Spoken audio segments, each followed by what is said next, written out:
Hey, just wanted to make a quick video to talk about the downsides to one-click installations of OpenClaw on VPS channels and stuff like that are out there.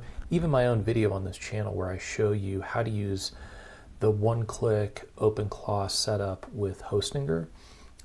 On the good side, it's pretty easy to set up, but I want to talk in this video about, I kind of want to walk through that because I think you'll run into these same problems, and I really want you to know this stuff so that you can kind of make an educated decision about whether you want to go this route or whether you want to just kind of suck it up and do the more manual installations that are being shown out there on YouTube to set up your OpenClaw. Okay, so let's dive right into it.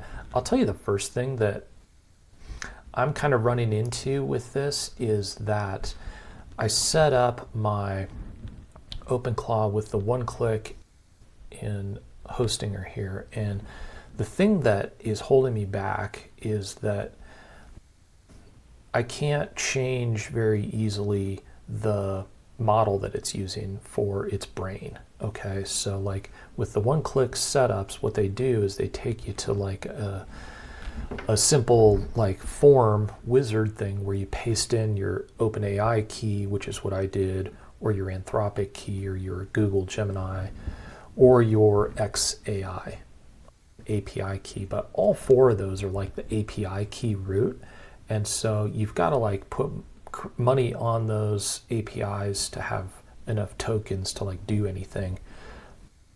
But it's also like the most expensive token consuming way that you can use OpenClaw. Okay, so it's easiest, but the trade-off is that it's the most expensive.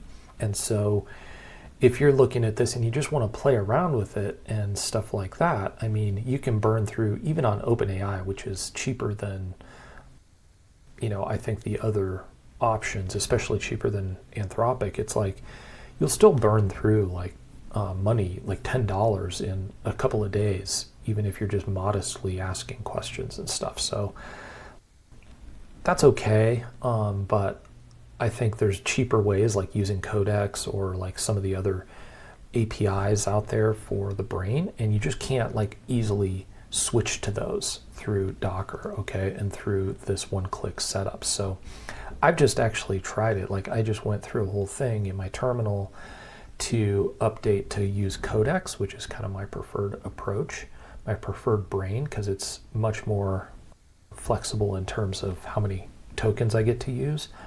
And that's what I use on my personal install. But on this example that I set up for YouTube, it's like I'm not able to switch to Codex, to put it bluntly, like without kind of getting into the weeds really deeply, and more deeply than I need to. Like it's actually easy to switch models in my other version, even though my other OpenClaw was kind of at the beginning harder to set up and a little more technical. So I think that's the trade-off right now. And that's all I wanted to talk to you about in this video is just, yes, one-click installs like the new hosting providers are easier to set up, but everybody wants you to go down that path because they want to sell you more and more credits to use, and those are the most consumption-heavy ways to go in terms of using OpenClaw. So you'll burn through credits and your money much faster, and there's no real benefit there. So,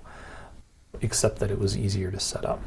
All right, so think about that. Think about going with a more manual setup, which I'll probably show how to do. But there's other videos out there on YouTube that show it.